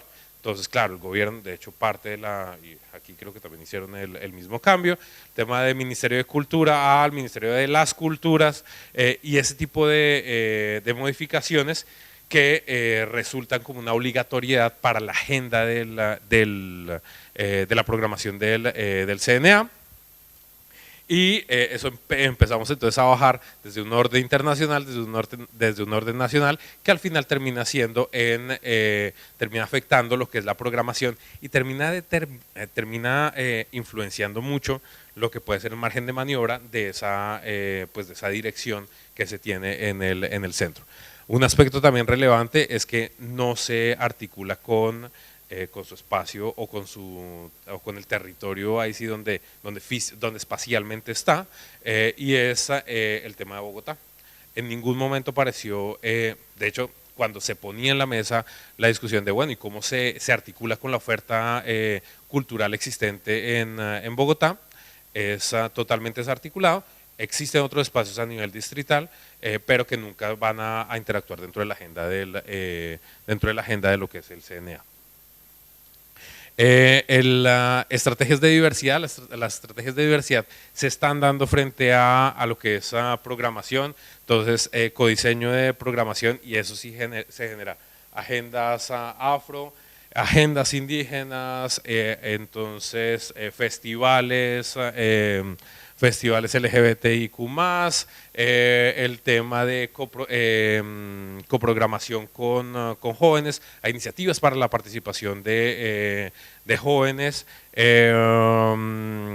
Hay, bueno, ahorita de hecho, esta mañana decían un concepto que era, qué pena que yo se lo mandé a usted, diversidad, se me fue, pero era un concepto perfecto que encaja con lo que está apostando el CNA, y tiene que ver con la diversidad simultánea. Y es que estos espacios sí se están generando y hay una diversidad en la programación. Eso no implica que los asistentes a estos espacios sean diversos, ¿sí? Entonces, hay una agenda afro, ¿quiénes van? Entonces, y bueno, ya voy a entrarme a los resultados de la encuesta, pero pues van ahí sí, las clases acomodadas que van a la agenda afro, que van a la agenda, al festival indígena, que van a folclore, terminan siendo los mismos asistentes, además de estos grupos, así que por los cuales están creando esta agenda. Entonces el tema de diversidad simultánea, hay una iniciativa que la próxima semana se va a llevar a cabo y es una obra para personas con, me disculpo si soy políticamente incorrecto, sí, pero con una discapacidad auditiva, pero que también es como existen dos mecanismos de comunicación. Entonces, hacia allá es que se está apuntando, pero no se observa una línea clara de esa implementación. Hay unas dificultades y retos, y es que, como decía, hay unos públicos que son no necesariamente es diverso y tiene capacidad de pago, pero frente a estas dinámicas que hablábamos de gratuidad, o las dinámicas de cortesías, o las dinámicas de descuentos, termina siendo la misma población. Diferentes mecanismos beneficiando a la misma población, y no me está ampliando la diversidad. Ciertas preguntas, ahí el formato es más o menos de unas 40 preguntas, lo cual nos da información relevante, pero que es complejo también para implementar, en especial porque no teníamos la suficiente gente para preguntar, y obviamente el entrevistado no tiene la disposición para tomarse 10 minutos, que de hecho son 8 minutos. Pero pues eso, decírselo a alguien no es tan sencillo. Importante, y es parte de lo que yo decía sobre, aquí no se muestra, pero cuando pongo en las qué emisoras de radio escucha durante 2023, aparece Radio Nacional. Entonces, creo que ustedes también encontrarán en sus diferentes países el ejemplo de una emisora que claramente no es comercial, y que existe, y dentro del perfil de los asistentes, pues es una persona que se interesa ya por la cultura, que no necesariamente que tiene suficientes recursos. Nosotros manejamos, en la siguiente diapositiva creo que está, sí, el tema de los estratos. Nosotros manejamos estratos. El 1 es el de menor poder adquisitivo, el 6 es el de mayor poder adquisitivo, y sorpresa que, pues no tan sorpresa, que el estrato 4 era el que más participaba. Si ustedes lo miran dentro de una pirámide sociodemográfica, en el caso colombiano, donde tenemos una sociedad totalmente fragmentada, el estrato 4 fácilmente va a estar entre el 15% y el 5%, ¿sí? Entonces, no estamos hablando en general de la población. El general de la población estaría en el siguiente estrato, que es el que participa mayormente, que es el estrato 3, y después, si ustedes observan, entonces está en la mitad. Aspectos, aquí está lo que les decía, el tema de cortesías, descuentos cortesías, descuentos y gratuidad. No vemos que eso realmente afecte el tema de las audiencias. Un aspecto central fue el tema de, bueno, esto es otra cosa, pero entonces ya voy a saltar las conclusiones, Entonces, uno, es innegable, bueno, primero, el punto de partida es que sí es una organización que está comenzando y hay que tener paciencia, tiene buenas voluntades, pero tenemos una veleta institucional, muchos ministros, que eso puede afectar el tema de tener un norte. Hay un rol importante que ya lo pusieron acá, y es el programador. El programador es el anterior director. Él puede ser una pieza clave para mantener esa apuesta en el largo plazo. Realmente yo creo que en la administración, en todas las administraciones públicas, a veces las cabezas se van, pero siempre existen unas personas, los dolientes de mantener esos procesos, y esos son los que garantizan el éxito de este tipo de iniciativas. Si bien existe la diversidad, el público sigue estando fragmentado y se necesitan iniciativas para empezar a cruzar esas diversidades. El trabajo por realizar, que se viene haciendo, es contenidos co-creados, fortalecimiento de espacios y consumos de existencias diversas, el tema de la discusión y promoción y los mecanismos de financiamiento bajo estructuras no centrales. Y eso tiene que ver también con cuando pensábamos el tema a nivel organizacional, y que tan poco relevante era.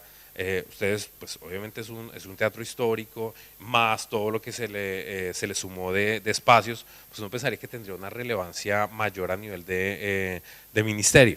Sin embargo, no la tiene, y eso también genera una dependencia en la toma de decisiones y en los mecanismos de financiamiento, lo cual se amarra con el otro punto, que es el tema de manejo de cortesías, gratuidad y descuentos. Pero tampoco se observa una iniciativa clara de poder generar entidades descentralizadas que no dependan directamente de la toma de decisiones del ministerio. Y pues en lo que estamos ahorita, que es sí o sí, esto es un punto de partida, y creo que es algo importante. Nosotros en general hacemos muchos estudios, pero no tomamos o no analizamos de forma secuencial lo que está pasando. Es un problema serio en Colombia, y creo que a nivel continental. Entonces creo que este punto de partida también tiene que replicarse en el tiempo, y eso tiene que ver con la gestión de la información para mecanismos de evaluación. Y bueno, y eso sería principalmente lo que tenemos para socializar. Muchas gracias, José y Raúl.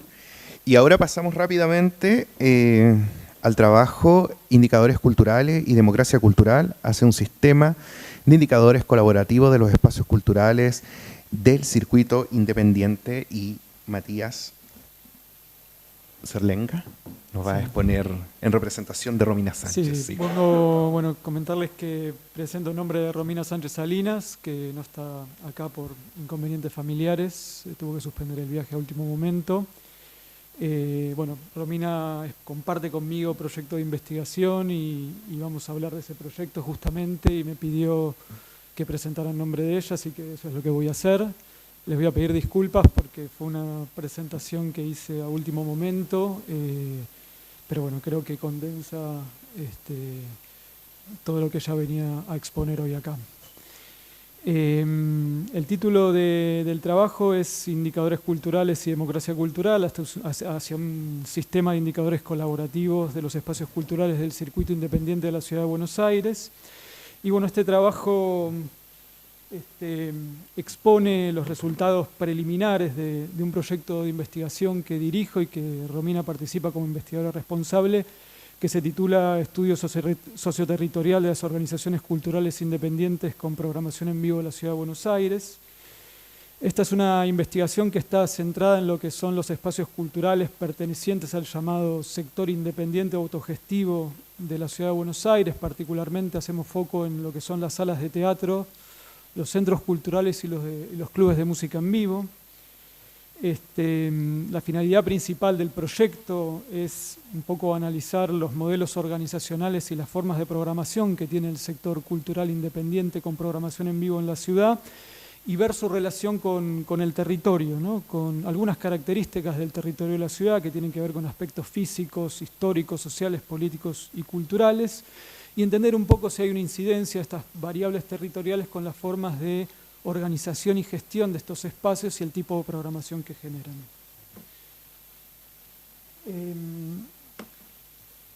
El proyecto del que les vengo a hablar es un proyecto que está promovido por el Instituto de Investigaciones en Arte y Cultura de la Universidad Nacional de 3 de Febrero y que está financiado o está en el marco de los proyectos PICT, que son proyectos de investigación científica y tecnológica pertenecientes al FONCIT, con fondos del BID.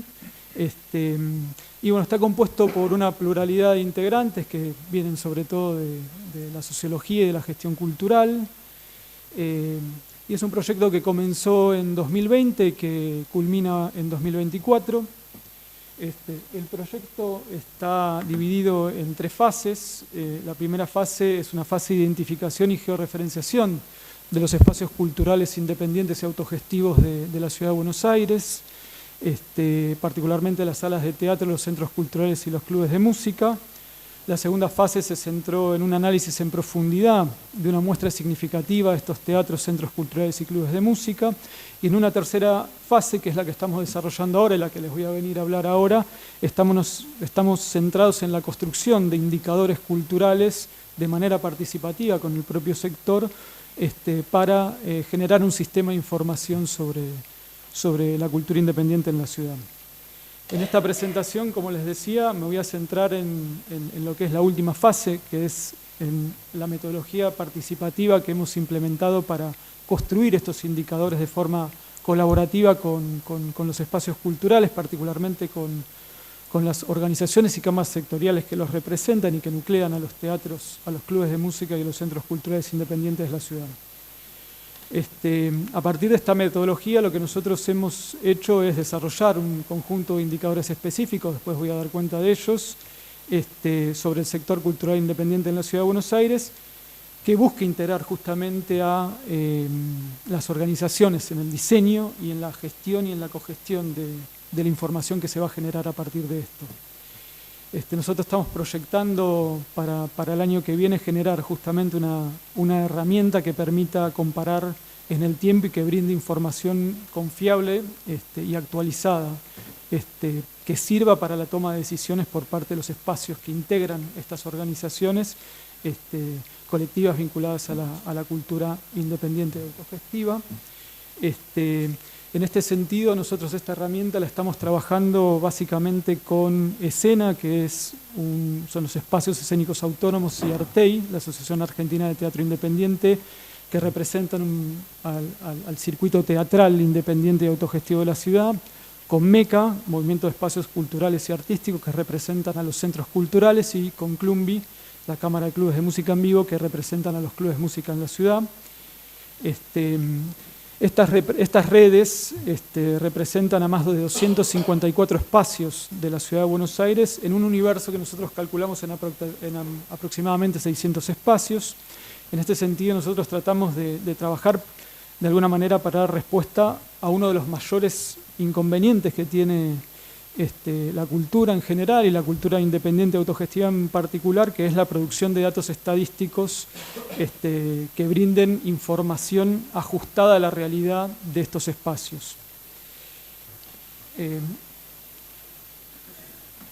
Bueno, la iniciativa de esta investigación retoma un antecedente de un trabajo estadístico que hemos hecho con Romina y con otras personas más, en 2018 en realidad, 2019 sale publicado, donde hicimos un relevamiento de espacios culturales independientes en la Ciudad de Buenos Aires, que incluía salas de teatro, centros culturales, clubes de música y también milongas, tenían que ver con espacios que programaban en vivo. Y una de las cuestiones que emergía de ese resultado de ese trabajo tenía que ver justamente con la dificultad que tenían estos espacios para generar datos sobre su actividad, para poder sistematizarlos, analizarlos y usarlos, ¿no? Entonces había como una problemática sobre la producción de datos y registros sobre este sector con indicadores que se ajustaran a su realidad, ¿no? Entonces, un poco a partir de este estudio y lo que voy a exponer aquí es entender en primer lugar, voy a tratar de caracterizar, que es una dificultad, qué se entiende por sector cultural independiente, particularmente en la ciudad de Buenos Aires. En segundo lugar, voy a mostrarles la metodología que empleamos y las principales problemáticas detectadas a partir de esa metodología para construir estos indicadores. Y por último, les voy a mostrar un diseño preliminar de índices que construimos, que estamos trabajando ahora, que dan cuenta un poco de algunas cuestiones que plantea el propio sector y que nos planteamos también como investigadores e investigadoras sobre la construcción de índices para pensar la cultura independiente, los espacios independientes y autogestivos de la ciudad. Lo que nosotros hemos buscado con estos indicadores es dar cuenta de la diversidad, la heterogeneidad y la innovación que se desarrollan en esta clase de espacios en el marco de expandir, porque la idea es que esto viene trabajando colaborativamente, pero incentivar la participación cultural, que creo que es un elemento central para fortalecer la democracia cultural. Bueno, ustedes saben que lo independiente es un concepto bastante difícil de definir, es una categoría muy propia de la Argentina y particularmente, digamos, hay muchas discusiones sobre qué significa lo independiente. Particularmente tiene una rica tradición que viene del teatro independiente, una definición que se va complejizando con el tiempo y que va abarcando otros sectores de la actividad cultural, el musical, el teatral, el editorial, entre otros, que va mutando en el tiempo. Nosotros estamos haciendo un trabajo cuantitativo y en ese sentido nosotros teníamos que generar un concepto operacionalizable para poder delimitar el universo de estudio y la muestra de análisis. Y en ese sentido nosotros indagamos distintos documentos, investigaciones para ir dando cuenta de qué se entendía por lo independiente. Ahí nos encontramos con que una primera definición es la que tiene que ver con el aforo y la superficie. Digamos, si uno mira la Ley Nacional del Teatro, entre otras cosas, el texto especifica que los espacios escénicos convencionales y no convencionales que de alguna manera se incluyen dentro del circuito independiente son aquellos que no superan las 300 localidades.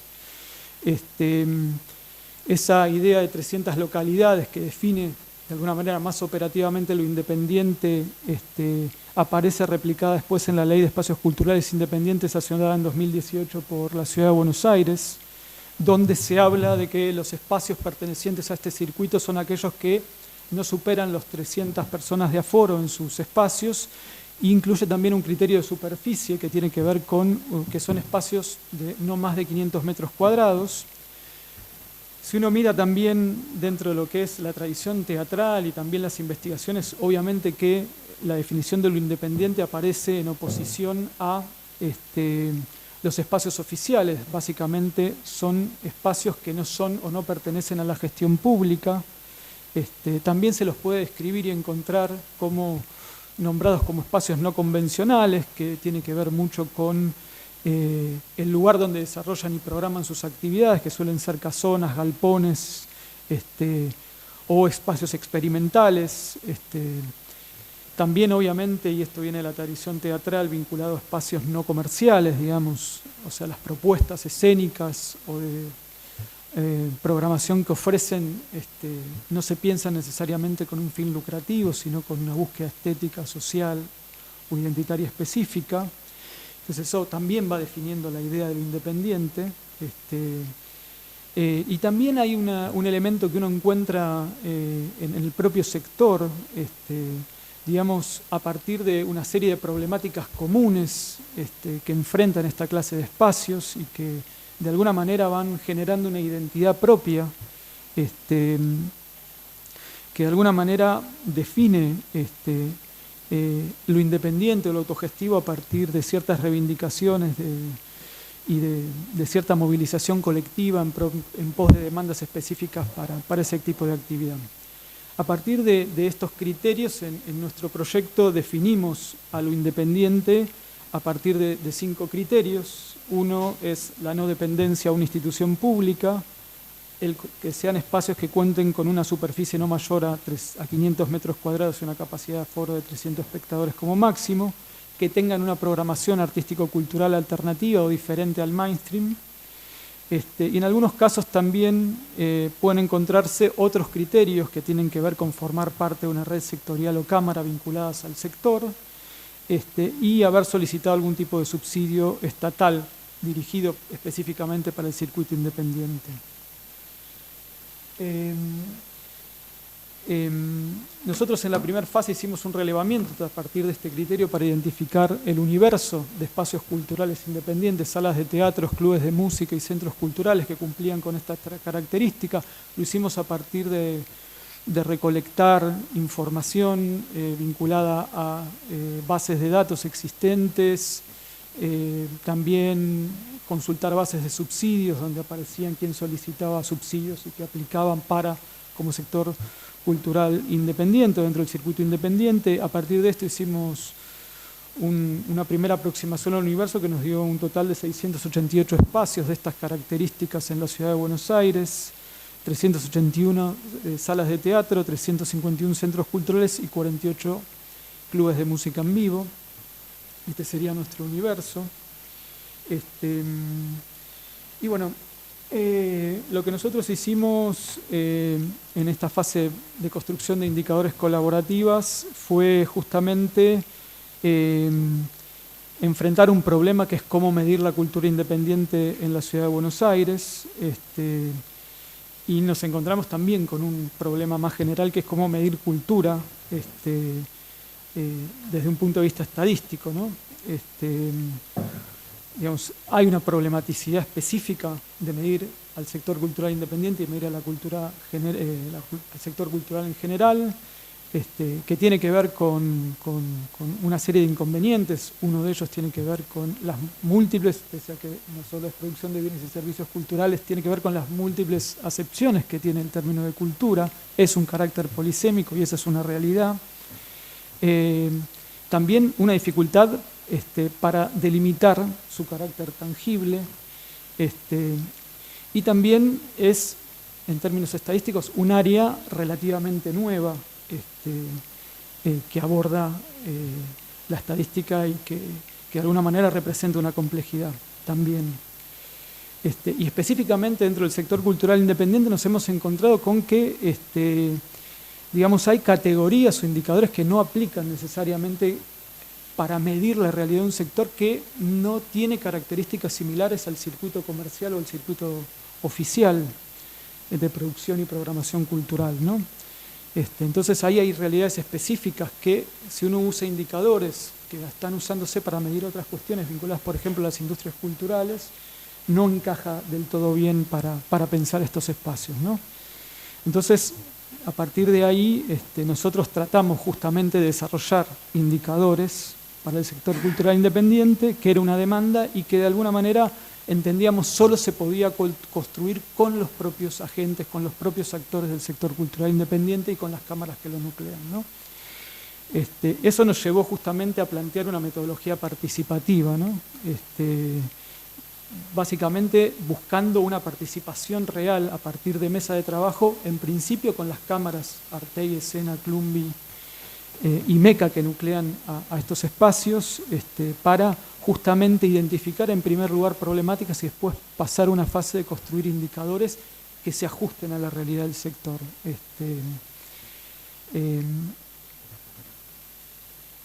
Bien. Entonces, a partir de esta problematicidad, nosotros planteamos una propuesta de construcción o de metodología participativa en 3 etapas. Una primera etapa, trabajamos a partir de mesas de diagnóstico justamente con los representantes del sector cultural independiente de la ciudad, con Artey, con Escena, con MECA y con Clumbi, con espacios por fuera o que no estaban representados dentro de este sector. Estuvimos trabajando con una serie de encuentros durante todo 2022, con mesas de discusión. Después, a partir de ahí, nosotros lo que buscamos fue identificar algunos núcleos problemáticos. Después pasamos a un segundo momento que tiene que ver cómo A partir de esas problemáticas se definen algunos indicadores o se van destilando indicadores que puedan servir para construir índices y finalmente una etapa que está por venir más para 2024 va a ser justamente la de capacitar personas del propio sector para llevar adelante no solo la carga, sino también la gestión de los datos obtenidos.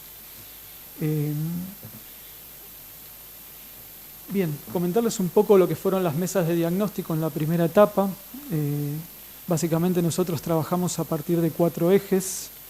El eje territorial, el organizacional, el de trabajo y el de programación. El eje territorial tenía como meta problematizar la relación de los espacios culturales independientes en la realidad territorial en la que se hallan. La dimensión organizacional era discutir un poco los modos de organización y de gestión de estos espacios, los patrones de funcionamiento, la gestión de recursos, su economía, los valores que rigen la dinámica de funcionamiento de esos espacios. En el eje trabajo discutimos cuestiones que tenían que ver con las dinámicas de los equipos de trabajo, las condiciones laborales, el perfil profesional de las personas que trabajan en esta clase de espacios. Y después, el último eje, el de programación, tiene que ver con las formas en que se programan, las metas de programación, qué otras actividades se desarrollan, además de la programación en vivo, que está vinculada al trabajo en talleres, en brindar seminarios u otro tipo de actividades. Bueno, a partir de estos ejes y estas mesas de discusión, identificamos un conjunto de problemáticas que caracterizaban a este tipo de actividad, el circuito cultural independiente. Yo les nombro algunas que nos parecieron las más significativas. Por ejemplo, a nivel territorial aparecía con mucha fuerza el problema de habilitación y los requisitos legales para abrir espacios, los costos de alquiler y mantenimiento de estos espacios, cómo se integran con el barrio en términos identitarios, la complejidad de la movilidad, tanto para el público asistente como para los trabajadores y trabajadoras de los espacios. A nivel organizacional emergían problemáticas como específicamente pensar el mediano y largo plazo, la falta de claridad para definir roles que definan las dinámicas de trabajo dentro del espacio. También se detectaba tensiones como entre dos modelos, un modelo más paternalista o carismático y un modelo más cooperativo o horizontal. Tensiones en torno a la profesionalización de la actividad y las dinámicas más autogestivas, cómo articular con el Estado. A nivel de trabajo aparecían cuestiones como la precarización laboral, la falta de visibilización y participación de las mujeres en los roles de dirección de esta clase de espacios, digamos, dificultades también para pensar un trabajo que genere ingreso y cómo valorizar el trabajo que se hace ahí dentro, dificultades vinculadas a la profesionalización y a la rentabilidad del trabajo. Después, dentro de la programación, digamos, cómo se conecta el tipo de programación con las dinámicas y la identidad de los espacios, cómo se vinculan con los públicos y las comunidades, pensar la programación desde una lógica más comercial o más disruptiva en términos políticos. Bueno, esas serían algunas de las problemáticas que fueron emergiendo. Yo resalto las que nos parecieron más significativas. Y bueno, una vez identificado, mejor dicho, estas problemáticas, en la segunda etapa empezamos a trabajar igualmente con los representantes de los espacios culturales en destilar primero dimensiones y después indicadores que pudieran dar cuenta de estas especificidades. Esto supuso una tarea compleja porque digamos, había que definir para qué queremos construir estos indicadores. Detectamos estas problemáticas, pero ¿para qué queremos construir indicadores, ¿no? Y entonces acá parecía también un poco una tensión entre las necesidades del propio sector y también las necesidades de nuestras como investigadores e investigadoras dentro del marco de un proyecto financiado, ¿no? Entonces había que compaginar un poco, de coaligar estas dos metas. Entonces, lo que nosotros buscamos es congeniar. Entonces un poco trabajamos indicadores que pudieran reflejar las problemáticas dentro de los 4 ejes que les mencioné, territorio, organización, trabajo y programación, y que pudieran visibilizar la especificidad y los aportes del sector cultural independiente a la cultura de la ciudad y a la cultura de Argentina en general.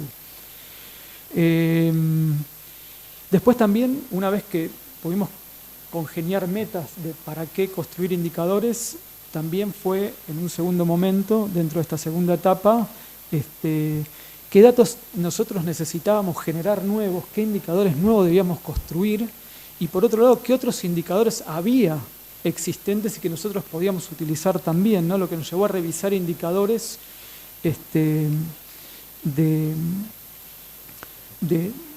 aplicados a otras realidades, pero que podían ser útiles para nosotros y que nos podía permitir también comparar nuestros resultados con otros resultados en otras áreas de las industrias culturales u otros espacios culturales.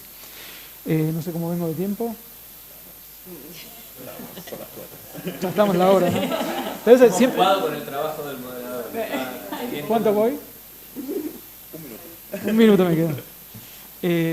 Bueno, a partir de ya termino igual. A partir de esto, y con esto ya termino, con este último minutito, hemos construido una serie de índices que de alguna manera dan cuenta de lo que pretendemos medir. Esto es algo que todavía estamos puliendo, de hecho vamos a hacer una prueba piloto en febrero de esto. Pero bueno, básicamente uno de los índices tiene que ver con la accesibilidad cultural, que es con la capacidad de los espacios para brindar una oferta cultural accesible en términos económicos y urbanos a sus públicos y comunidades. Otro índice que tiene que ver con la profesionalidad, que tiene que ver con los recursos humanos, las herramientas de gestión y el equipamiento con los que cuentan los espacios para desarrollar su actividad de manera eficiente y profesional, de acuerdo con sus propósitos y finalidades. Proyección laboral, que es un índice que tiene que ver con la capacidad para ofrecer oportunidades laborales y proyectables y de carrera para profesionales técnicos y artistas. Sostenibilidad e ingreso es un índice que tiene que ver con la capacidad para garantizar sostenibilidad de las contrataciones e ingresos para profesionales técnicos y artistas. Movilidad cultural, que tiene que ver con la capacidad de los espacios culturales independientes para promover artistas y propuestas emergentes. Diversidad, que tiene que ver por un lado con la diversidad en la oferta cultural y a la vez en la composición sexogenérica y de nacionalidades de los integrantes de estos espacios. Integración barrial, ¿no? Que tiene que ver con el nivel de integración de los espacios con el entorno barrial, con sus organizaciones y con el sector cultural afín de cada barrio. Modelos de gestión, esto más bien no es un índice, sino una tipología que tiene que ver con el modelo de gestión económica y organizacional de estos espacios y si poseen una orientación más comercial o más comunitaria, y la vulnerabilidad que tiene que ver con el riesgo de cierre que pueden llegar a tener estos espacios a partir de algunas características económicas y urbanas. Actualmente estamos trabajando en estos índices y estamos desarrollando junto a UNTREF Media, que es un área de programación del UNTREF, un dispositivo para que la carga de estos datos se pueda hacer periódicamente y que los datos se puedan mostrar para que sean gestionados por los propios espacios o las organizaciones que representan estos espacios y también visibilizar algunos datos de la cultura independiente en la ciudad. Bueno, muchas gracias. Muchas gracias, Matías.